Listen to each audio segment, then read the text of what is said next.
तो स्वागत है दोस्तों आप लोगों का द राइजिंग सन बाय हिमरोज मिल्की में। हम लोग हड़प्पा सभ्यता के आखिरी पड़ाव पे आप पहुंचे हैं और ये हड़प्पा सभ्यता का लास्ट वीडियो होगा। आज हम लोग 2 पॉइंटों पे अध्ययन करेंगे। पहले तो हम लोग देखेंगे हड़प्पा सभ्यता के पतन का क्या कारण रहा है, यानी कौन सी ऐसी वजह रही है जिस वजह से हड़प्पा सभ्यता एक इतनी विकसित सभ्यता एकाएक समाप्त हो गई। फिर दूसरे नंबर पे हम लोग बात करेंगे कि हड़प्पा सभ्यता को भारत में प्रथम नगरीय क्रांति क्यों कहा गया, यानी कि नगरीय क्रांति होने के लिए या नगरीय सभ्यता होने के लिए कौन कौन सी शर्तें आवश्यक हैं, उन शर्तों को हम लोग देखेंगे। और आप लोगों से कुछ बातें करना ये चाह रहे हैं कि चैनल पे आप लोग देख रहे हैं कि इतिहास को कितनी मेहनत से पढ़ाया जा रहा है, और ये जो पढ़ाया जा रहा है सिर्फ आपको पढ़ाया नहीं जा रहा है बल्कि एक लिखित गारंटी के तौर पे पढ़ाया जा रहा है कि अगर इससे अच्छा, इससे बेहतर आपको कहीं भी कंटेंट नहीं मिलेगा। इसकी पूरी ऑन पेपर हम आपको स्टाम्प पे लिख करके दे सकते हैं कि ऑनलाइन के इतिहास में, चाहे आप किसी पेड बैच में पढ़ रहे हो चाहे ओपन पब्लिक बैच में पढ़ रहे हो, इससे बेहतर और ऑथेंटिक जो कंटेंट है वो आपको कहीं नहीं मिलने वाला है। बातें बहुत सारे लोग बड़ी बड़ी करते हैं, लेकिन उन बातों को निभाने वाले रेयर एंड रेयरेस्ट लोग होते हैं, और हमारी गणना उन रेयरेस्ट लोगों में होती है। ये ध्यान रखिए। हम थोड़ा अपवादिक टाइप व्यक्ति हैं।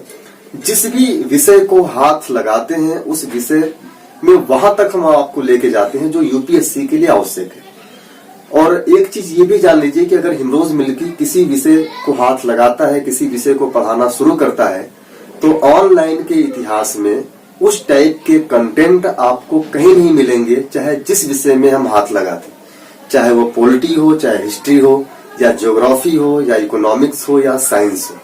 सारे विषयों पर हमारी एक विशेष पकड़ है, और इसीलिए बोला जाता है कि हिमरोज मिल्की अकेले ही सामान्य अध्ययन है।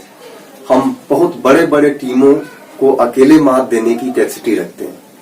अगर आपको इस बात का जो है कि अगर इस बात को आपको परखना है तो आप हमारी इतिहास की वीडियो को देखिए, और ऐसे लोगों को इतिहास देखिए, ऐसे लोगों को भी हिस्ट्री को देखिए जो इतिहास पढ़ा रहे हैं, तो आप कंटेंट में अंतर देखिएगा कि कितना कंटेंट में अंतर है, और एक्सप्लेनेशन में भी आप डिफरेंस दे सकते हैं। क्योंकि यहाँ पे हर एक चीज हम लिख करके आपको बताते हैं। हमारे पास अभी वैसी टेक्नोलॉजी नहीं है कि हम पहले से छपा छपाया चीज आए और सिर्फ वहां पे आपको मुंह से बोल करके उसी को पढ़ करके सुनाते। यहाँ पे आपके अंदर एक बौद्धिक क्षमता विकास करने की बात की जाती है। हमारी कोशिश होती है कि आपका जो इंटेलेक्चुअल लेवल है, जो बौद्धिक क्षमता है, उसे विकसित किया जाए। सिलेक्शन लेने के लिए बौद्धिक क्षमता का विकास होना बहुत जरूरी है। रटी रटाई चीजें लिख करके से मुंह से बोल देना ये कोई भी कर सकता है, इसको ध्यान रखिए। तो आप चेक करिए, अन्य चैनलों पे जाकर के देखिए इतिहास जो लोग पढ़ा रहे हैं, तो आपको समझ में आएगा कि हिमरोज मिल्की की इंपोर्टेंसी क्या है। ठीक है। एक चीज और ध्यान रखिए कि जो भी विषय हम स्टार्ट करेंगे, आने वाले समय में ढेर सारे विषय पढ़ाने वाले हैं, तो उस विषय की जो गहराई होगी आप किसी भी एक्सपर्ट से तुलना करा करके देख सकते हैं। उस एक्सपर्ट से बेहतर कंटेंट हमारा होगा, और आपके लिए जो जरूरी है, इंपॉर्टेंट है, वो कंटेंट होगा। फालतू के कंटेंट न हम पढ़े हुए हैं, न हम पढ़ाते हैं। हमारा पूरा अप्रोच होता है कॉम्पिटिटिव। आपको कॉम्पिटिटिव अप्रोच या प्रतियोगी अप्रोच के तहत पढ़ाना हमारा मुख्य उद्देश्य होता है, जिससे कि सिलेक्शन आप आसानी से पास आए। ऑफलाइन में हमारे जो बच्चे हैं जो हमसे पढ़ रहे हैं, आप उनसे अगर कभी संपर्क हो तो आप उनसे भी इस बारे में चर्चा करिएगा कि ऑफलाइन में क्या चलता है, सर का क्या हिसाब किताब है। तो आपको पता चलेगा कि ऑफलाइन में भी इलाहाबाद के जितने भी टीचर हैं उन सभी टीचरों से बेहतर परफॉर्मेंस चल रहा है। जो सब्जेक्ट हम उठा रहे हैं उस सारे कंटेंट, बहुत ही अलग कंटेंट मिलता है, और सारे कंटेंट रिलेवेंट होते हैं, प्रासंगिक होते हैं। एग्जाम के पॉइंट ऑफ व्यू से हमारा दावा होता है कि अगर हम इतिहास पढ़ा रहे हैं तो सबसे ज्यादा प्रश्न फंसाने की गारंटी हम लेते हैं। और पूरे यूट्यूब के इतिहास में कोई भी ऐसा चैनल नहीं होगा जो आपको लिखित गारंटी दे करके आपको पढ़ाए कि हम पढ़ा रहे हैं, आपको जरूरत नहीं होगी। हम आपको लिखित गारंटी दे सकते हैं। अगर इतिहास हम पढ़ा रहे हैं, प्राचीन इतिहास, तो इसकी लिखित गारंटी देंगे कि प्राचीन इतिहास से मैक्सिमम क्वेश्चन हमारे इस वीडियो से फंसेंगे। इस बात की लिखित गारंटी। क्योंकि ये जो राइजिंग सन है सिर्फ एक चैनल नहीं है, यह एक रिवोल्यूशन है, यह एक क्रांति है, ये ध्यान रखिएगा। और ये ऐसी क्रांति है कि एक बार यहाँ से जो पढ़ेगा तो अपने आप में एक सर्वश्रेष्ठ और उच्च बौद्धिक क्षमता वाला व्यक्ति बनेगा। इतना मेहनत करने के बाद भी हमारे चैनल का ग्रोथ क्यों नहीं हो रहा है? क्या लोगों को ये चीजें पसंद नहीं आ रही है? अच्छी चीजें लोग चाहते नहीं, फालतू चीजें चाहते हैं? अगर ऐसा है तो फिर हम अपने चैनल को बंद कर दें, ताकि फालतू चीजें देने की न हमारी आदत है, न हम देते हैं, न ही फालतू चीजें हम लेते हैं किसी से। तो आप लोग कमेंट करके बताएंगे कि आखिर क्या रीजन है कि अभी सब्सक्राइबर्स बहुत कम है, लोगों तक पहुंच नहीं बढ़ पा रही है। और कंटेंट के बारे में भी आप बताएंगे अदर चैनलों से सर्च करके कि यहाँ पे जो इतिहास पढ़ाया जा रहा है उसमें आपको कंटेंट अलग लग रहे हैं, आपके लिए इम्पोर्टेंट है या नहीं। तो फिर आगे की वीडियोस हम लोग आगे वैदिक सभ्यता को कंटिन्यू करेंगे, क्योंकि एंशिएंट हिस्ट्री हम जो पढ़ाते हैं वो बहुत ही अलग तरीके से पढ़ाते हैं। लोग जिस प्रकार से बोर्ड पे पहले से ही लिख करके, या फिर लोगों के पास डिजिटल बोर्ड आ चुके हैं, पहले से ही किसी किताबों का पिक लेकर के सामने प्रोजेक्टर के माध्यम से फोकस्ड रहता है, उसको लोग पढ़ाते हैं। तो उस तरीके से पढ़ाना कोई बहुत बड़ी विधा नहीं है। कोई मूर्ख व्यक्ति भी वैसे पढ़ा सकता है, जो बोर्ड पे लिखा हुआ है उसी को बोल बोल करके समझा सकता है। हम आपको सिर्फ बोल करके समझाते नहीं है, हम आपके उस लेवल को, उस बौद्धिक क्षमता को बढ़ाने का प्रयास करते हैं और खुद यहाँ पे लिख करके आपका एक बेहतरीन नोट्स भी बनवाते हैं। हमारा उद्देश्य होता है कि आप पढ़िए तो कंप्लीट पढ़िए। इस प्रकार से जिस प्रकार से हम नोट्स बनवा रहे हैं आपका, उस नोट्स की तुलना आप इलाहाबाद से लेकर के दिल्ली तक के जितने कोचिंग है सारे कोचिंगों के नोट्स से तुलना करा लीजिए। व्यवहारिक लेवल पर पूरी फुल्ली गारंटी के साथ, हम दावे के साथ पढ़ाते हैं। और वह जो दावा है अभी तक हमारा प्रमाणित दावा रहा है। जहां भी हमने पढ़ाया है और जो कुछ भी पढ़ाया है वहां से मैक्सिमम प्रश्न फंसाने की गारंटी इकलौता हिमरोज मिल्की लेता है, अपने नोट्स से, अपने लेक्चर से। ये चीजें ध्यान रखिए। आगे हम लोग पढ़ते हैं। थोड़ा सा हमें इस बात की जो है कि निराशा रही कि इतना मेहनत करने के बाद भी सब्सक्राइबर्स बहुत ही धीरे बढ़ रहे हैं, बहुत ही कम बढ़ रहे हैं। जो कि एक वीडियोस बनाने में जिस प्रकार से जितना हार्डवर्क करना होता है, हमें आप शायद अंदाजा नहीं लगा सकते कि कितना हार्डवर्क किया जाता है। ये सारे हार्डवर्क किसके लिए किया जा रहा है? आप लोगों के लिए किया जा रहा है कि आप लोगों को सही चीजें मिले। हमने उस कॉम्पिटिटिव लाइफ को जिया है, उस चीज को एहसास किया है कि कहाँ पे किस चीज की कमी है। मीठी मीठी बातें करने वाले, आपको इमोशनली ब्लैकमेल करने वाले ढेर सारे लोग हैं, जहां आप जाते हैं और बार बार फंसते हैं। उसके बाद भी अगर आपको समझ में नहीं आ रहा है तो आप अपने पैर पे ही कुल्हाड़ी मारते हैं। हमारा कुछ वहां पे जाने वाला नहीं। हमने आप लोगों से जो वादा किया उस वादा को हमने कंटिन्यू पूरा किया। 3000 सब्सक्राइबर के बाद हमारा वादा था कि हम एनवायरमेंट की क्लास लाएंगे, और हमने एनवायरमेंट के 2 वीडियो डाल दिए ऑलरेडी, और दोनों वीडियो में रिस्पांस काफी अच्छा है कि सर अच्छा पढ़ा रहे हैं। और इतिहास हमने वादा किया है कि एंशिएंट हिस्ट्री हम कंटिन्यू लेकर के चलेंगे, तो एंशिएंट हिस्ट्री भी कंटिन्यू लेकर के चला जाएगा क्रमबद्ध रूप से। और जिस प्रकार से हम लोग देखते हैं कि कम से कम 10 वीडियो में हम लोगों ने हड़प्पा सभ्यता को पढ़ा है। पूरे YouTube के इतिहास में कोई ऐसा व्यक्ति नहीं होगा जो आपको 10 वीडियो में हड़प्पा सभ्यता को और बिल्कुल क्रमबद्ध रूप से सिस्टमेटिक ढंग से पढ़ाया। हड़प्पा सभ्यता पढ़ने के बाद आप लोग हड़प्पा सभ्यता से आए हुए जितने भी प्रश्न हैं सारों प्रश्नों को सॉल्व करिए। उसके बाद आप लोगों को समझ में आएगा कि हिमरोज मिल्की जो पढ़ा रहे हैं उसकी कोई इम्पोर्टेंसी है या नहीं है। अगर इम्पोर्टेंसी नहीं है तो इस चैनल को बंद ही कर देना हमें लगता है ज्यादा अच्छा होगा, क्योंकि लोगों को अच्छी चीजें जब दूसरी जगह से मिल जा रही है तो हमारी कोई जरूरत नहीं। ठीक है, चलिए आगे हम लोग शुरू करते हैं। और एक जरूरी बात ये भी आप लोगों को बता दें कि जनवरी में बैच अनाउंस हो गया हमारा ऑनलाइन बैच। वो सिर्फ बैच नहीं होगा, उस बैच में महज 50 लोग लिए जाएंगे और वो 50 लोग इस बार PCS 2019 का मेंस लिखेंगे, इसकी लिखित गारंटी देंगे। यानी कि वो जो बैच होगा वो पूरा गारंटेड बैच होगा, सुपर 50 बैच होगा। ऑनलाइन के इतिहास का ऐसा पहला बैच होगा जहां पे 50 लोग मेंस देंगे एक साथ हमारे चैनल से। शर्त बस यही है कि 50 लोग होंगे तभी बैचेज स्टार्ट किया जाएगा, अदरवाइज हम नहीं स्टार्ट कर पाएंगे, क्योंकि हमें बहुत ही हार्ड वर्क हो जाएगा।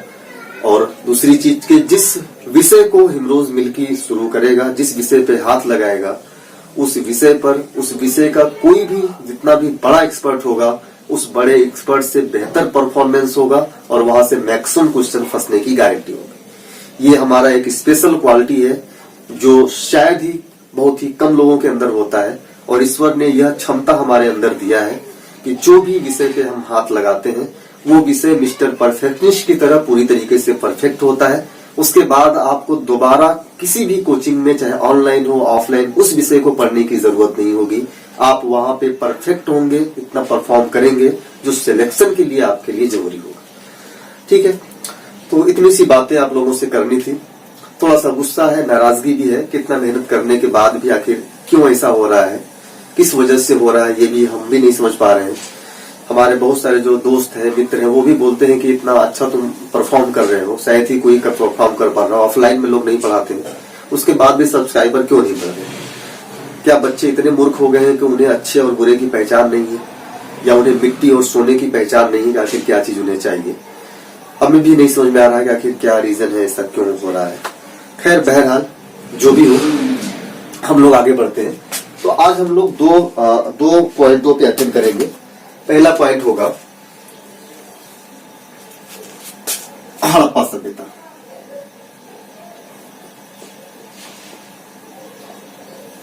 पहले पॉइंट पे हम लोग अध्ययन करेंगे हड़प्पा सभ्यता का पतन।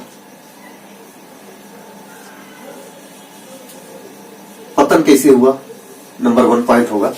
दूसरे पॉइंट पे हम लोग करेंगे कि नगरी सभ्यता क्यों कहा जाता है, प्रथम नगरी क्रांति क्यों, प्रथम नगरी क्रांति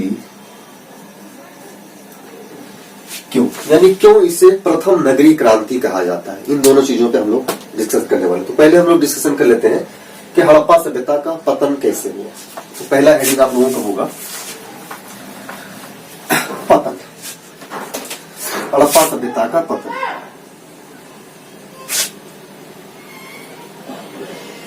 हड़प्पा सभ्यता का पतन। देखिए, जब भी कोई सभ्यता का जब निर्माण होता है तो सभ्यता के निर्माण में भी एक क्रमिक विकास देखा जाता है।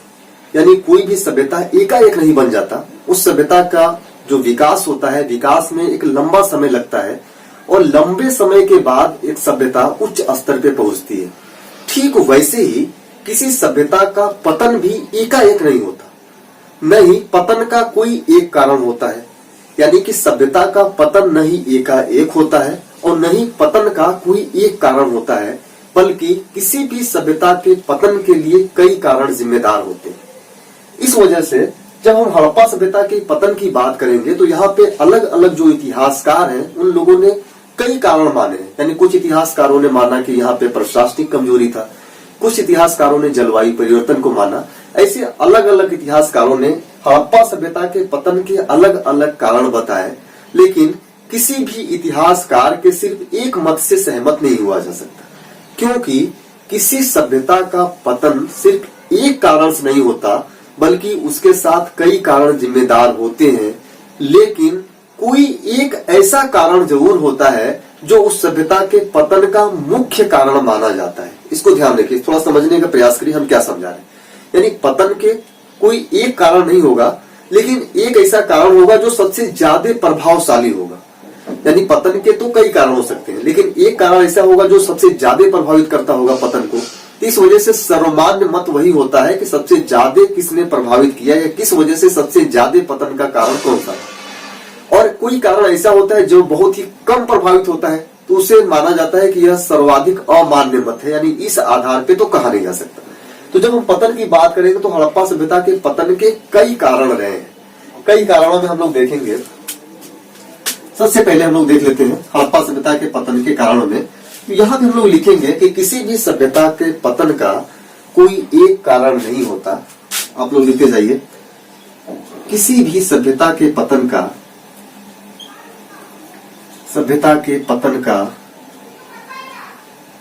कोई एक कारण नहीं होता, कोई एक कारण नहीं होता, बल्कि सामूहिक रूप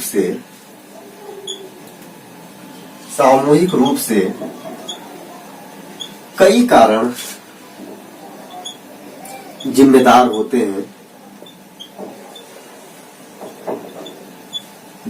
होते हैं। परंतु अलग अलग इतिहासकारों ने हड़प्पा सभ्यता के पतन का हड़प्पा सभ्यता के पतन का विभिन्न कारण माने हैं, विभिन्न कारणों को मानते हैं जो इस प्रकार है। जो इस प्रकार है। तो हम लोग देख लेते हैं। पहली बात हमने क्या बताया, किसी भी सभ्यता के पतन का कोई एक कारण नहीं होता, कई सारे कारण जिम्मेदार होते हैं, लेकिन अलग अलग इतिहासकारों ने कई कारणों को माना है, सभी लोगों ने अलग अलग कारण माने हैं। तो हम लोग देख लेते हैं कौन कौन इतिहासकारों ने कौन कौन से कारण माना है। यहाँ पे हम लोग ये भी देखेंगे कि अभी सर्वाधिक जो मान्य मत है वो कौन सा है, किसे सबसे सटीक माना जाता है कि यही एक मुख्य कारण रहा होगा, तो इसे हम लोग देख लेते हैं। फिर सर्वाधिक अमान्य मत कौन है उसे भी हम लोग देखेंगे। तो ठीक है, आगे बढ़ते हैं हम लोग। तो पहला कारण हम लोग देखेंगे,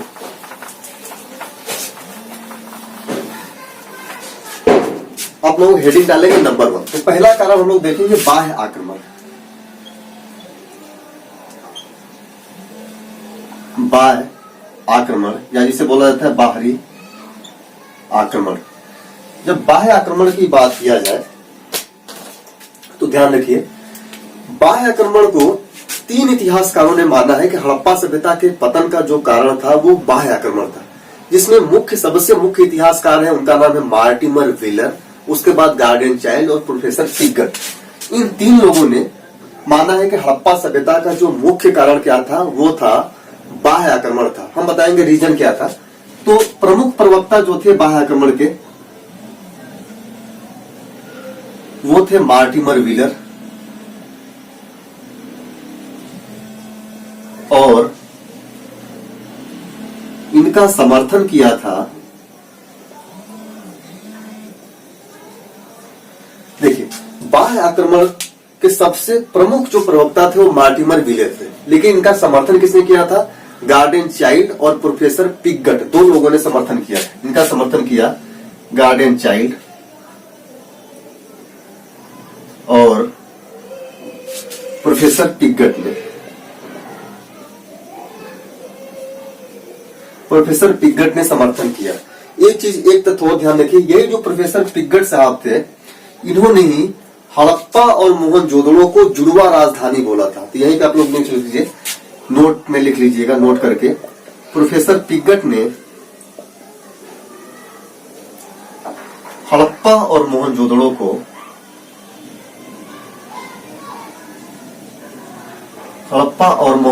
को जुड़वा राजधानी कहा था। जुड़वा राजधानी ये नोट में रहेगा। एक अलग तथ्य कभी कभी पूछ देता है कि जुड़वा राजधानी किसने बोला, तो प्रोफेसर पिगट ने बोला। अब इनका देखिए, इनका मत क्या था, बस यहाँ पे नाम आप लोगों को ध्यान रखना है। इन्होंने जो इनका रीजन क्या था बाह्य आक्रमण का, तो ये लोग बताते हैं, जैसे प्रोफेसर जो मार्टिमर व्हीलर थे, इन्होंने हड़प्पा के विभिन्न स्थलों से कई सारे कंकालों की खोज की, यानी कि मानव के कंकाल थे, वहां पे बच्चों के थे और स्त्रियों के कंकाल थे, यानी मानव, बच्चे और स्त्रियों के ढेर सारे कंकाल इन्होंने खोजा। फिर कंकाल खोजने से जो कंकालों पे जो घाव के निशान बने हुए थे, वो धारदार हथियार होते हैं, यानी कि जिसपे धार लगा होता है, तो धारदार हथियारों से उस पे निशान पड़े हुए हैं, उस पे चोट करने का, यानी जो कंकाल है वो कंकालों पे धारदार हथियारों से मार करने का निशान है। तो इन्हें लगा कि शायद बाह्य आक्रमण हुआ होगा, उनके ऊपर बाहरी आक्रमण हुआ होगा, जिस वजह से उन्हें धारदार हथियारों से मारा गया और पूरी सभ्यता समाप्त हो गई। लेकिन बाद में यह पाया गया कि जो हड्डियां मिली हुई है, महिलाओं की जो हड्डियां मिली हुई है, महिलाओं के जो कंकाल मिले हुए हैं, उन कंकालों में सोने के जो आभूषण है वो लिपटे हुए हैं। तो ऐसा भी माना गया कि अगर सोने के आभूषण लिपटे हुए हैं तो ये धारदार हथियारों से जो वार किया गया है, ये लुटेरे नहीं थे। अगर लुटेरे होते तो सोने का जो आभूषण है वो आभूषण छीन ले जाते, निकाल ले जाते, लेकिन आभूषण लगे हुए हैं, तो जिस वजह से माना गया कि शायद ये बाहरी आक्रमण रहा होगा। लेकिन बाद में मार्टिमर व्हीलर ने बताया कि बाहरी आक्रमण से ये जो है कि ये बाहरी आक्रमण से नहीं हुआ है, बल्कि ये जो कंकाल मिले हुए हैं, ये कंकाल आपसी रंजिश का वजह था। आपसी रंजिश की वजह से आपस में लड़े और मर गए। किस वजह से? क्योंकि ये जो कंकाल मिलते हैं यहाँ से, इन कंकाल अलग अलग स्थानों से मिले हैं और अलग अलग समय के हैं, जिससे यह पता चलता है कि वास्तव में बाहरी आक्रमण से ये कंकाल बाहरी आक्रमण की वजह से नहीं प्राप्त हुए हैं, इनके ऊपर हमला नहीं किया गया है, बल्कि आपसी रंजिश की वजह से इन्होंने लड़े और लड़ करके मर गए। तो बाद में यही मार्टिमर व्हीलर, जो बाह्य आक्रमण का सबसे बड़ा समर्थन करते हैं, बाद में जब इन्होंने और ज्यादा रिसर्च किया तो बाहरी आक्रमण के प्रवक्ता ये जो अपने आप को अलग कर लेते हैं, यानी खुद बोलते हैं नहीं, हम नहीं मानते हैं कि बाहरी आक्रमण की वजह से सभ्यता का अंत हुआ।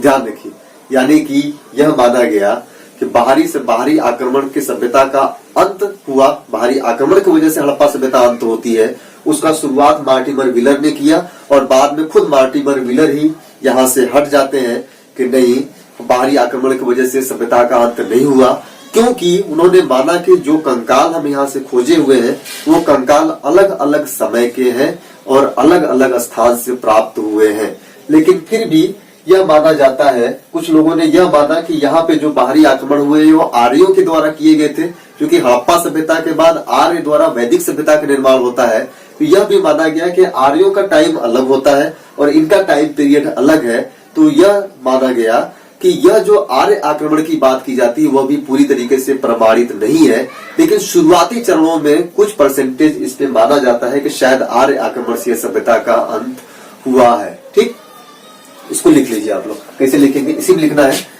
तो इसमें लिखेंगे आप लोग कि मार्टिमर व्हीलर ने हड़प्पा सभ्यता से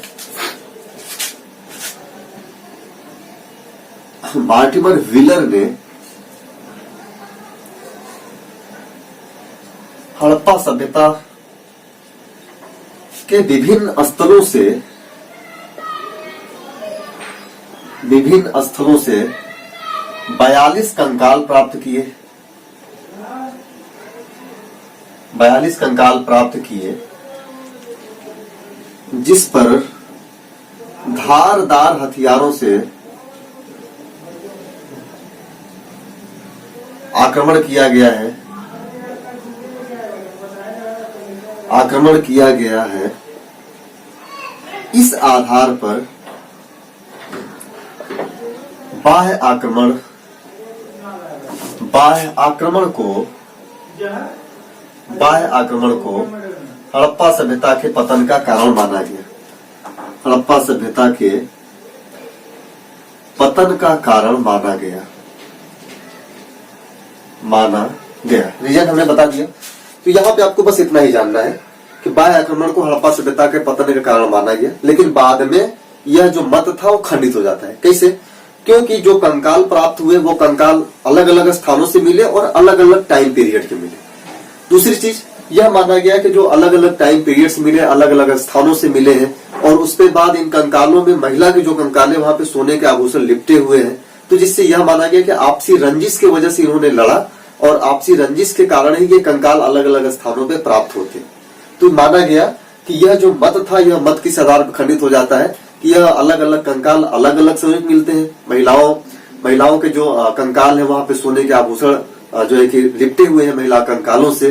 तो यह मान लिया गया है कि यह आपसी रंजिश की वजह से आपस में लड़े हुए हैं, खंडित हो गया इस आधार पे। अब दूसरा कारण माना गया जलवायु परिवर्तन को। अब इसमें कौन कौन से लोग हैं समझ पा रहे हैं आप लोग? यहां से देखिए आप लोगों को याद क्या रखना है। मेंस में ये प्रश्न आ सकता है कि हड़प्पा सभ्यता के पतन के क्या कारण रहे हैं। तो आप लोग बस एक एक पॉइंट में, दो पॉइंट में लिखेंगे ताकि बड़े आंसर लिखने नहीं होते। तो दूसरा जो कारण माना गया वह माना गया जलवायु परिवर्तन। यहां आपको ध्यान रखना है इतिहासकारों का नाम, कि कौन से इतिहासकार ने किस आधार पर हड़प्पा सभ्यता के पतन का कारण माना है। क्योंकि आईएएस में इस प्रकार के प्रश्न पूछे जाते हैं। एक तरफ देगा हड़प्पा सभ्यता के पतन का कारण, दूसरी तरफ देगा इतिहासकार का नाम, मिलाने के लिए ऐसा आता है। पीसीएस में भी प्रश्न इस प्रकार से आते हैं। तो जलवायु परिवर्तन की बात किया जाए तो इसमें अमलानंद घोष और आरएल स्टाइन दो ऐसे लोग हैं जो जलवायु परिवर्तन को हड़प्पा सभ्यता का पतन का कारण मानते हैं। कौन? अमलानंद घोष और आरएल स्टाइन। इन सब इतिहासकारों के बारे में हम लोग जो स्थल पढ़ रहे थे तो वहां पे हमने चर्चा किया था। तो इन लोगों ने क्या माना कि जलवायु परिवर्तन के कारण हड़प्पा सभ्यता का अंत हो गया। कारण क्या था? इन्होंने बताया कि ये पकी हुई ईंटों का प्रयोग करते थे, यानी कि ईंट पकाने की विधि ये जानते थे। तो ईंट पकाने के लिए इन्होंने जो वन थे, इन्होंने वनों का विनाश किया, वनों की कटाई किया, जिससे कि प्रकृति के द्वारा जो जल चक्र जो बना होता है वनों की वजह से, वह जल चक्र टूट गया और जल चक्र टूटने से सूखा पड़ गया। यानी सूखा पड़ने की वजह से यहाँ पे उत्पादन कार्य पूरी तरीके से ठप हो गए, जिस वजह से इस सभ्यता का अंत हो गया। तो जलवायु परिवर्तन में क्या कारण आ गया? जलवायु परिवर्तन में है कि जलवायु परिवर्तन के कारण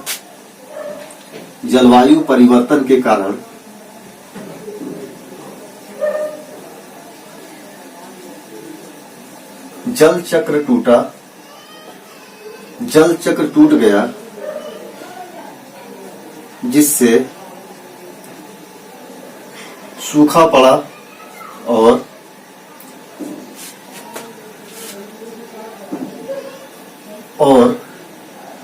सभ्यता का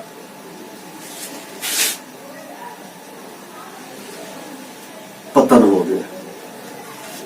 तो जलवायु परिवर्तन कितने लोगों ने माना? अमलानंद घोष और ऑरेल स्टाइन ने। कारण हमने बताया कि आखिर ये जलवायु परिवर्तन होता है क्यों? जल तट टूटने का रीजन क्या होता है कि इन्होंने वनों का विनाश किया, जो जंगल थे उसको काटा, और जंगल काटने की वजह से ही जल चक्र टूट जाता है। बस ये चीज ध्यान रखना है। तीसरे नंबर पे हम लोग आते हैं जो सभ्यता के पतन का कारण माना गया। तीसरे नंबर पे है प्रशासनिक कमजोरी। तीसरा नंबर होगा प्रशासनिक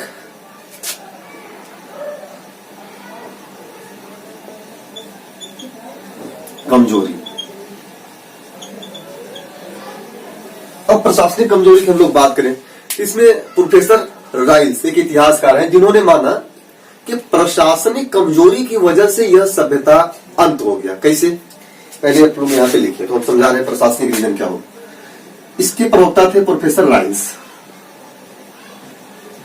प्रोफेसर राइल्स ने दिया, इन्होंने बताया कि जब प्रशासनिक स्तर पे किसी देश में जो प्रशासन और सरकार जब कमजोर होता है तो प्रशासनिक कमजोरी की वजह से उस देश में या किसी भी सभ्यता में, किसी भी राज्य में भ्रष्टाचार और अन्याय बढ़ता है। इन्होंने बताया कि प्रशासनिक कमजोरी की वजह से, ये क्या बताते हैं, प्रशासनिक कमजोरी की वजह से भ्रष्टाचार बढ़ता है। भ्रष्टाचार बढ़ता है नंबर 1।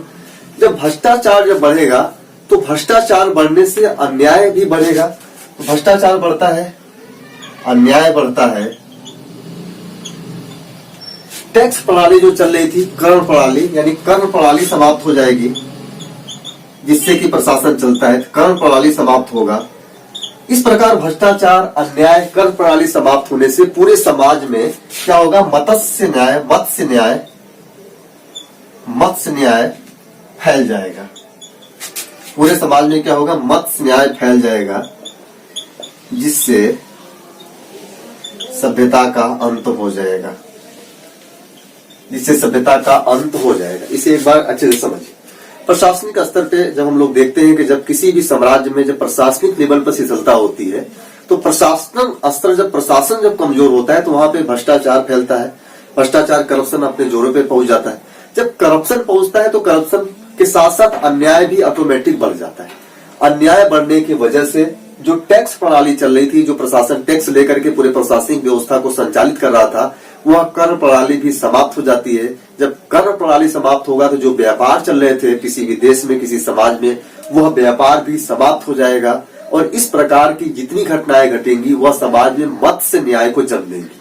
मत्स्य न्याय का मतलब होता है जो शक्तिशाली व्यक्ति है वह कमजोर व्यक्तियों को मारेगा, यानी कि जो बड़ी मछली है वो छोटी मछलियों को खा जाएगा। इसी को बोलते हैं मत्स्य न्याय, जहां पे न्याय और अन्याय की बातें नहीं होंगी बल्कि शक्ति ही न्याय का स्रोत हो जाता है। जो शक्तिशाली है वह जो कमजोर वर्गों पे जितना भी अन्याय करेगा वही माना जाता है न्याय।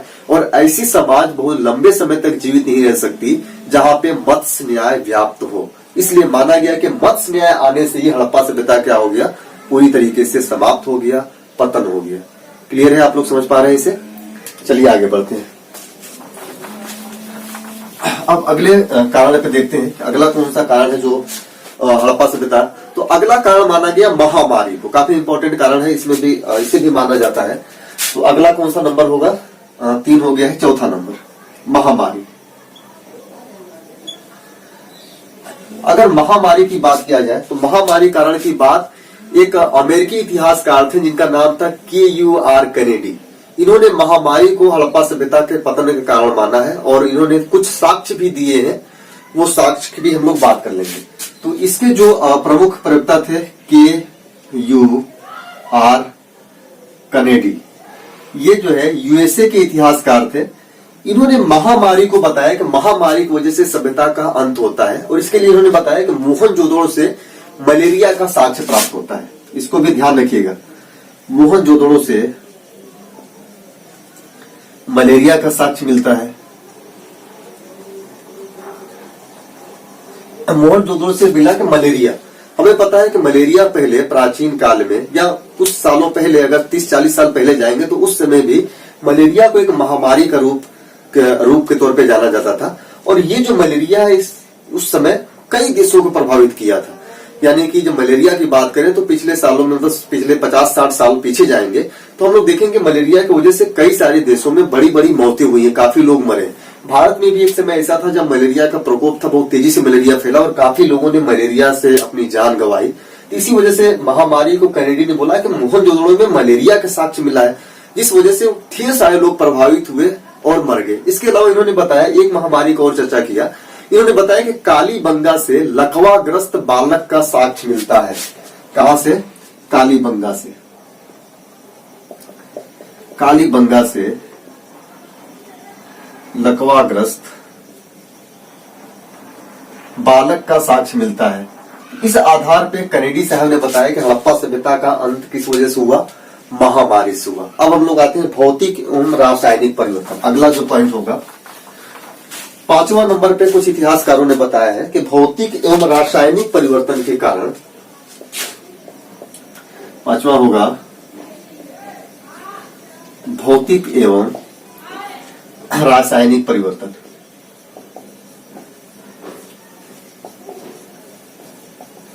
यानी भौतिक एवं रासायनिक परिवर्तन ये कहां होगा? जलवायु में होगा, जहां पे भौतिक और रासायनिक परिवर्तन होता है। तो यहां पे बताया गया, जैसे कि एक इतिहासकार है जिसका नाम है द्वितीयोवा, इन्होंने ही बताया कि भौतिक और रासायनिक परिवर्तन के कारण इस सभ्यता का अंत हो गया। तो ये इतिहासकार हैं द्वितीयोवा। इन्होंने बताया कि वहां पे, यानी कि हड़प्पा सभ्यता में, वहां पे इस प्रकार से जलवायु में भौतिक और रासायनिक चेंजिंग होता है कि टेम्परेचर बहुत ज्यादा बढ़ जाता है, जिसे आज हम लोग बोलते हैं ग्लोबल वार्मिंग, कि ग्लोबल वार्मिंग बढ़ रहा है। तो इन्होंने वास्तव में ग्लोबल वार्मिंग को ही बताया कि इस वजह से ग्लोबल वार्मिंग के कारण हड़प्पा सभ्यता का अंत हुआ। तो ग्लोबल वार्मिंग में क्या होता है? ग्लोबल वार्मिंग क्या होता है? पर्यावरण का जो तापमान है बढ़ जाता है बहुत ज्यादा। इन्होंने बताया कि ग्लोबल वार्मिंग की वजह से उस सभ्यता का अंत होता है। तो ग्लोबल वार्मिंग के दौरान ये बताते हैं कि जो तापमान है वो तापमान 1500 सेल्सियस तक बढ़ जाता है। इन्होंने बताया कि 1500 सेल्सियस तक तापमान बढ़ गया, जिस वजह से इस सभ्यता का अंत हो गया। लेकिन यह जो मत है, इस मत को खंडित कर दिया गया और माना गया कि यह जो मत है सर्वाधिक अमान्य मत हो गया। यानी इस मत पे जरा सा भी मान्यता नहीं रही। ये पूरी तरीके से सर्वाधिक अमान्य मत हो गया, सर्वाधिक अमान्य। सारे मतों में अभी तक हम लोगों ने जितना पढ़ा, महाआक्रमण, जलवायु परिवर्तन, प्रशासनिक शिथिलता, महामारी, यहाँ पे कुछ न कुछ सच्चाइयां हैं, कुछ ही परसेंट, लेकिन माना जाता है कि वो भी कारण है। लेकिन ये जो भौतिक और रासायनिक परिवर्तन की बात की गई तो ये सबसे अमान्य मत है। क्यों? आप खुद समझिए कि जिस भी क्षेत्र में या जहां कहीं भी 1500 डिग्री सेल्सियस का तापमान होगा, 1500 डिग्री सेल्सियस के तापमान पे कोई भी चीज बचेगा ही नहीं, सब कुछ जल करके राख हो जाएगा। लेकिन हमें यह पता है कि हड़प्पा काल में हमें वहां से मिट्टी के बर्तन मिलते हैं, जेवर मिलते हैं, मोहर मिलते हैं, खुदाई के दौरान ढेर सारे सामान मिलते हैं। जाहिर से मतलब है कि ये 1500 तापमान नहीं रहा होगा, पहली बात। दूसरी चीज, अगर 1500 सेल्सियस तापमान होता है तो ये जरूरी नहीं कि इतना तापमान सिर्फ हड़प्पा सभ्यता के आकाश पे ही छाएगा। उसके आसपास और भी ढेर सारी सभ्यता थी। उसमें मिस्र की सभ्यता थी, सुमेरियन सभ्यता थी, मेसोपोटामिया की सभ्यता थी।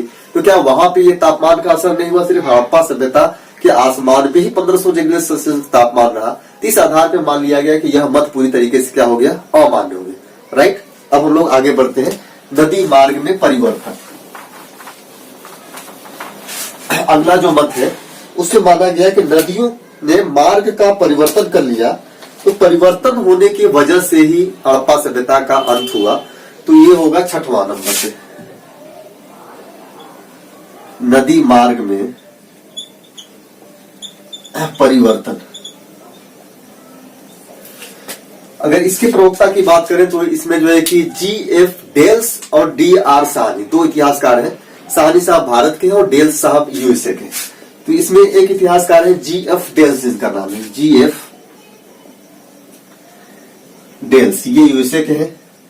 और दूसरे इतिहासकार हैं D.R. साहनी, जो भारत के हैं। इन लोगों ने माना कि नदी मार्ग में परिवर्तन के कारण हड़प्पा सभ्यता का अंत हो गया। नदी मार्ग में परिवर्तन कैसे होगा कि नदियों का पानी बढ़ने से नदी जो है अपने जिस मार्ग से बह रही थी, पानी जब ज्यादा हुआ तो उन्होंने मार्ग चेंज कर लिया। यानी पहले मान लेते हैं कि नदी का मार्ग अगर ये था, इस तरीके से पानी बह रहा था यहाँ पे, लेकिन पानी बहुत ज्यादा हुआ तो नदी इधर से भी पानी बहने लगा, इधर भी पानी जाने लगा, यानी कई तरफ पानी जाने लगा। इस वजह से पानी बहुत ज्यादा बढ़ गया। पानी बढ़ने की वजह से यहाँ पे जो लोग रह रहे थे, यहाँ पे जो लोग रह रहे थे, ये लोग रह रहे थे, ये लोग क्या हो गए, पूरी तरीके से वहां से विस्थापित हुए। और विस्थापित होने के दौरान ये माना गया कि ये नष्ट हो गए। इस वजह से हड़प्पा सभ्यता का अंत मान लिया गया। तो इसमें माना गया कि नदी मार्ग में परिवर्तन, और इसका साक्ष्य भी यहाँ पे कुछ मिलता है, जैसे कि कालीबंगा। डेल्स ने कालीबंगा से बताया कि कालीबंगा हम लोग देख रहे थे, राजस्थान में कालीबंगा है, घग्गर नदी के किनारे। तो घग्गर नदी ने अपना जो है कि मार्ग बदला, तो कालीबंगा का विनाश हो गया। फिर साहनी साहब ने हड़प्पा बताया कि हड़प्पा जो सिंधु नदी के किनारे थी, वह जो मार्ग बदला है तो वहां से वो विनष्ट हो गया। यहाँ पे दोनों लोगों ने दो साक्ष्य दिए। पहला साक्ष्य दिए कालीबंगा का, डेल्स साहब ने बताया कि कालीबंगा नदी मार्ग से समाप्त हुआ। दूसरा हड़प्पा, और हड़प्पा को बताया साहनी ने कि ये जो दोनों स्थल थे, ये नदी मार्ग में परिवर्तन होने की वजह से यहाँ के जो सभ्यता थे, यहाँ के जो लोग थे, वो नष्ट हो गए या उनका पतन हो गया। और लास्ट जो सबसे इंपॉर्टेंट है वह है बाढ़।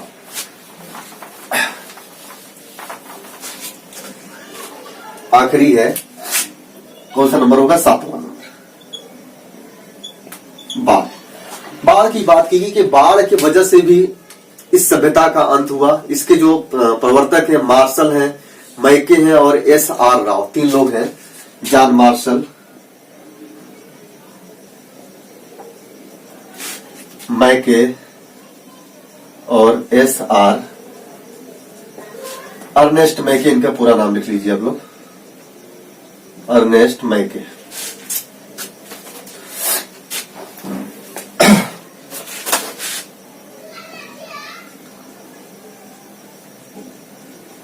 अर्नेस्ट मैके एवं S.R. ये 3 लोगों ने बाढ़ को बताया कि हड़प्पा सभ्यता के पतन का मुख्य कारण बाढ़ था। रीजन क्या था, इन्होंने मोहनजोदड़ो के उत्खनन के दौरान देखा कि मोहनजोदड़ो का जो आवास है वो बदल रहा है। जैसे कि समझिए इसे, इन्होंने क्या बताया कि मोहनजोदड़ो जब उत्खनन जब ये किए था, ये देख रहे हैं कि आवास धीरे धीरे एक किनारे मतलब बदल रहे हैं। पहले आवास यहाँ होता था, फिर आवास यहाँ हुआ, फिर यहाँ हुआ, फिर यहाँ हुआ। तो ये बताया गया कि जैसे जैसे नदियों के पानी में बाढ़ बढ़ता था, बाढ़ आता था, तो आवाज जैसे नदी के पानी में बाढ़ आया, बाढ़ आने से जब पानी यहाँ तक गया तो इन्होंने आवाज को बढ़ा लिया, आगे यहाँ आवाज बना लिया। फिर दूसरे साल बाढ़ आता है तो पानी और ज्यादा आता है तो इन्होंने आवाज को यहाँ बना लिया। फिर पानी और ज्यादा आता है तो इन्होंने आवाज को यहाँ बना लिया। यानी कि जिस प्रकार से पानी बढ़ रहे थे, बाढ़ आ रहे थे, तो ये और ऊंचाई पे आवास बना रहे थे, यानी ऊंचे स्थानों पे आवास बना रहे थे। लेकिन बाढ़ का पानी इतना ज्यादा बढ़ गया कि यहाँ जो ऊंचाई वाले स्थान पे भी पहुंच गया, जिस वजह से वो पूरी सभ्यता, वहां के सारे लोग क्या हुए, उस नदी बाढ़ में बह गए, नदी बाढ़ में डूब गए। इस वजह से मार्शल, अर्नेस्ट मैके और S.R. राय ने माना कि नदियों में बाढ़ की वजह से ही इस सभ्यता का अंत हुआ है। और ध्यान रखिए, आज सबसे सर्वमान्य मत यही है, बाढ़। इसमें थोड़ा सा आप लोग लिख लीजिए। तो बाढ़ का वजह क्या था, यहां लिखेंगे, मार्शल ने मोहनजोदड़ो की खुदाई के दौरान मोहनजोदड़ो से बदलते आवास का साक्ष्य प्राप्त किया है। बदलते आवास का साक्ष्य प्राप्त किया जो बाढ़ के कारण समाप्त हो गए। बदलते आवाज समझ रहे हैं, यानी कि ऊंचाई के स्थानों पर हर साल आते थे, लेकिन लास्ट में एक ऐसा समय आया कि वो भी नहीं रह पाया, पूरी तरीके से समाप्त हो गया। तो ऐसा कहाँ पे, सिंधु नदी, मोहनजोदड़ो कहाँ थी, सिंधु नदी किनारे था। तो वहां सिंधु नदी किनारे जो है हड़प्पा था रावी नदी किनारे, ये ध्यान रखिएगा। तो मोहनजोदड़ो सिंधु नदी किनारे, सिंधु नदी में ऐसा पाया मार्शल ने। फिर ऐसे ही जो एस.आर. राव थे उन्होंने पाया कहां से, लोथल से। एस.आर. राव ने लोथल से पाया कि आवाज बदल रहे। लोथल भी भोगवा नदी के किनारे था, तो उस नदी में भी, उसमें भी बाढ़ है, उससे भी डूब गए। फिर अर्नेस्ट मैके ने चनहुदड़ो से पाया। अर्नेस्ट मैके ने चनहुदड़ो से ऐसा साक्ष्य पाया। आज यहां पे हम लोग लास्ट में लिख लेंगे, वर्तमान में सर्वाधिक मान्य मत यही है। अगर प्रश्न कभी आता है कि हड़प्पा सभ्यता का पतन निम्न में से किस कारण से हुआ, और सभी कारणों को दिया हो, 3-4 कारणों को दिया हो, तो सबसे मान्य मत है बाढ़, तो हमारा आंसर होगा बाढ़। इससे पहले हमने शुरू में ही बता दिया कि किसी भी सभ्यता के पतन का कोई एक कारण नहीं होता, बल्कि कई कारण जिम्मेदार होते हैं। लेकिन उसमें से एक कारण सबसे बड़ी भूमिका निभाता है। तो हड़प्पा सभ्यता के पतन में भी कई कारण रहे। बाह्य आक्रमण भी माना जाता है, जलवायु परिवर्तन, प्रशासनिक शिथिलता, महामारी, नदी मार्ग में परिवर्तन। लेकिन सबसे ज्यादा जो महत्वपूर्ण भूमिका निभाया उस पतन के, सभ्यता के पतन में, वह रहा बाढ़। तो हम लोगों का आंसर क्या हो जाएगा, बाढ़। यहां तक समझ में आ गया आप लोगों को। अब हम लोग आते हैं अपने लास्ट पॉइंट पे कि इस सभ्यता को नगरी सभ्यता या प्रथम नगरी क्रांति क्यों कहा गया। आप लोगों को पसंद आ रहा है ये लेक्चर? देखिए, कमेंट आप लोग जरूर किया करिए। इधर कमेंटों की संख्या काफी कम हो गई, और हम बार बार बोलते हैं कि आप लोगों के कमेंट ही हमारे लिए एनर्जी के सोर्स है, ऊर्जा के स्रोत। हमारी कोशिश है कि जल्दी से जल्दी हम लोग लाइव क्लास लें, सीधे सीधे इंटरेक्ट हो। लाइव क्लास की लगातार तैयारियां चल रही है, हमारी कोशिश हम कंटिन्यू कर रहे हैं। और जो बैचेस लॉन्च किए जाएंगे, जो बैच हम लॉन्च करेंगे, तो वो बैच लाइव क्लास के तहत ही लॉन्च होगा। पूरा हम लोग लाइव व्यवस्था करके ही बैचेस लॉन्च करेंगे, ठीक है, यानी लाइव क्लास ही चलेगी। तो हम लोग बात करेंगे कि जो है नगरी क्रांति क्यों, प्रथम नगरी क्रांति क्यों, पूरा लिखिए आप लोग।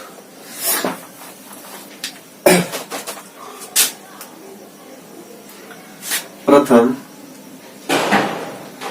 नगरी क्रांति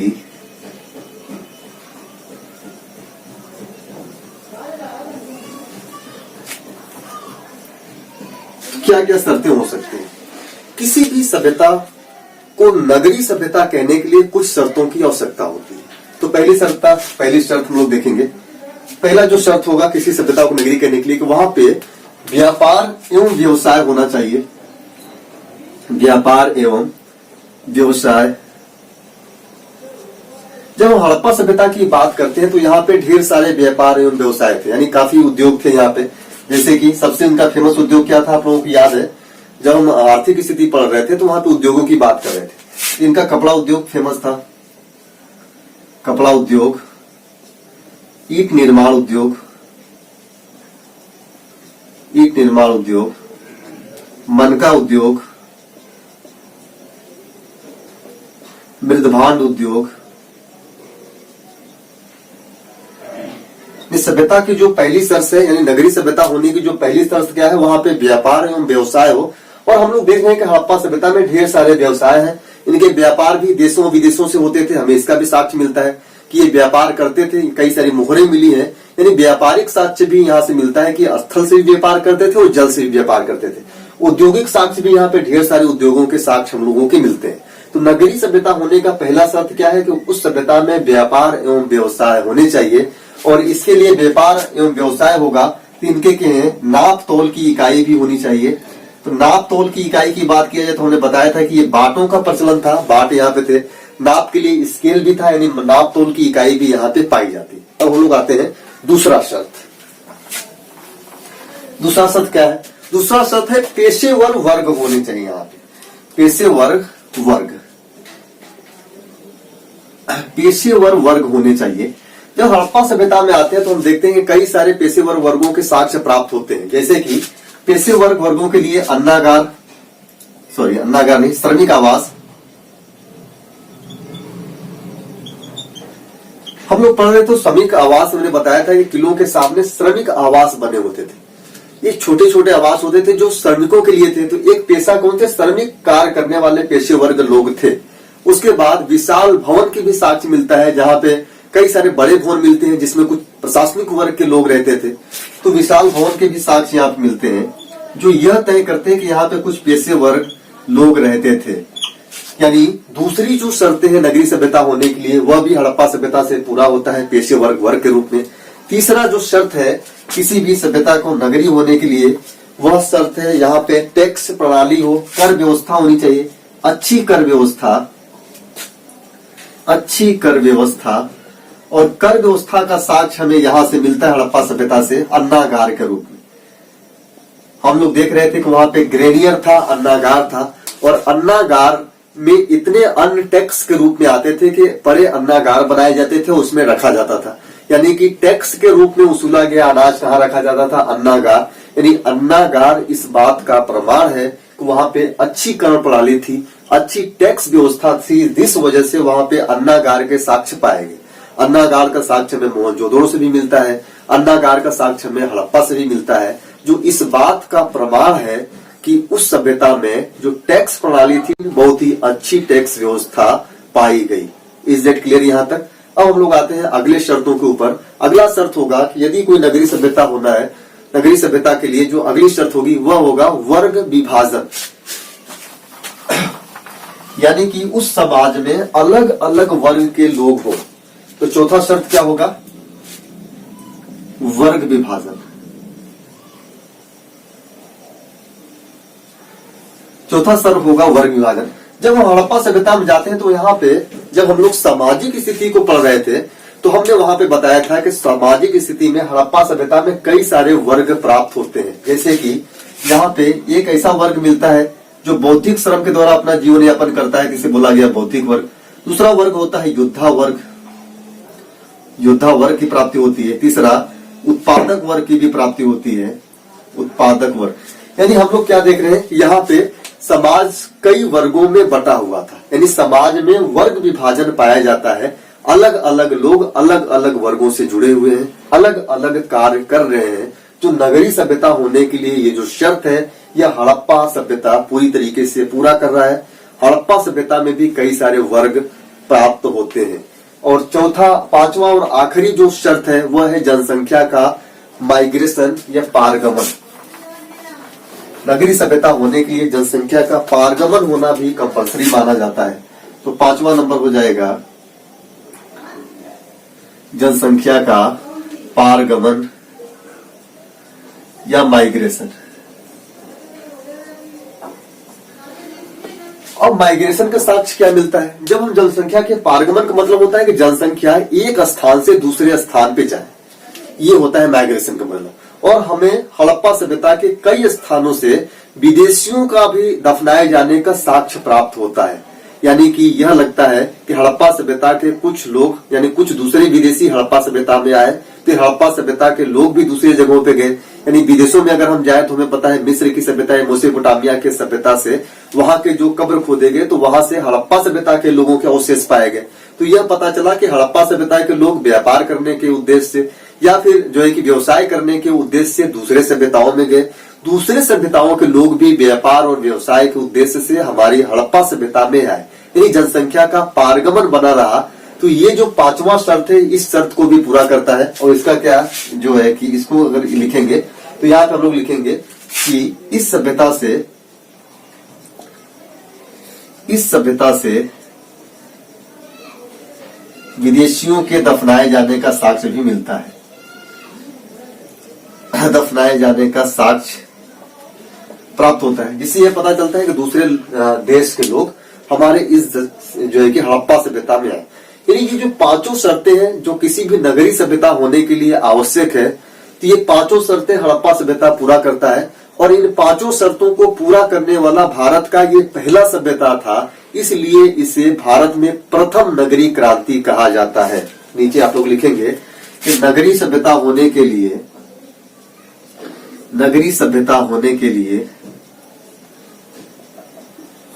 लिए उपरोक्त सभी शर्तों को सभी शर्तों को हड़प्पा सभ्यता पूरा करता है, इसलिए इसे नगरी सभ्यता कहा गया। नगरी सभ्यता कहा गया क्योंकि यह भारत का प्रथम नगरी सभ्यता बनता है, क्योंकि यह भारत का प्रथम नगरी सभ्यता बनता है जो भारत में पहली बार हुआ था, जो भारत में पहली बार हुआ था,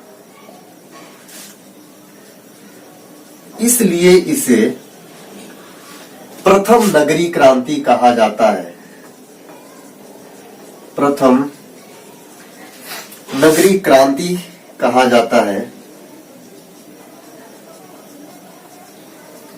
ठीक, यानी प्रथम नगरी क्रांति कहने के कारण आप लोगों को स्पष्ट हुआ क्योंकि यह भारत की पहली ऐसी सभ्यता थी जो नगर होने के लिए सारे शर्तों को पूरी की। इस वजह से इसे प्रथम नगरी क्रांति कहा और इस शब्द का इस्तेमाल किया गार्डन चाइल्ड में। ध्यान रखें, प्रथम नगरी क्रांति शब्द, प्रथम, इसे ऊपर लिख लीजिए आप लोग, प्रथम नगरी क्रांति शब्द का प्रयोग गार्डन चाइल्ड ने किया। इसे आप लोग लिख लीजिए, प्रथम नगरी क्रांति शब्द का प्रयोग किसने किया? गार्डन चाइल्ड ने किया। तो ये रहा हड़प्पा सभ्यता, आज समाप्त हो गया हड़प्पा सभ्यता। आगे हम लोग पढ़ेंगे वैदिक सभ्यता, लेकिन उससे पहले ये ध्यान रखिए कि आप लोग कमेंट करिए, लाइक करिए और शेयर करिए। कमेंट में आप लोग ये चीज जरूर बताएंगे कि आप लोगों को ये कैसा लग रहा है, अच्छा लग रहा है या नहीं लग रहा है, ये जरूर आप लोगों को कमेंट करके बताना है। ध्यान रखिए, अगर आप लोग इस तरीके से नहीं करेंगे तो फिर वीडियोज आने वाले समय में बंद कर दिया जाएगा, हम बंद कर देंगे, इस चैनल को ही क्लोज कर देंगे पूरी तरीके से। तो आप लोगों को बताना है कि कैसा लग रहा है। दूसरी चीज, कंटेंट की गारंटी हम आपको बता दिए कि कंटेंट की लिखित गारंटी पूरे हिंदुस्तान में आपको कोई नहीं देगा, इकलौता हिमरोज मिल्की आपको लिखित रूप से गारंटी दे सकता है कि ये जो पढ़ाया जा रहा है ये 100% ऑथेंटिक है और यहाँ से आपको प्रश्न फंसेंगे, और जो कंटेंट दिया जा रहा है वो कंटेंट आपको पूरे हिंदुस्तान में इससे बेहतर कंटेंट नहीं मिलेगा, चाहे आप किसी पेड बैच में पढ़ रहे हो या फिर पब्लिक कोई पढ़ा रहा हो वहां पे। इसको ध्यान रखिए। फिर हम लोग मिलते हैं नेक्स्ट वीडियो।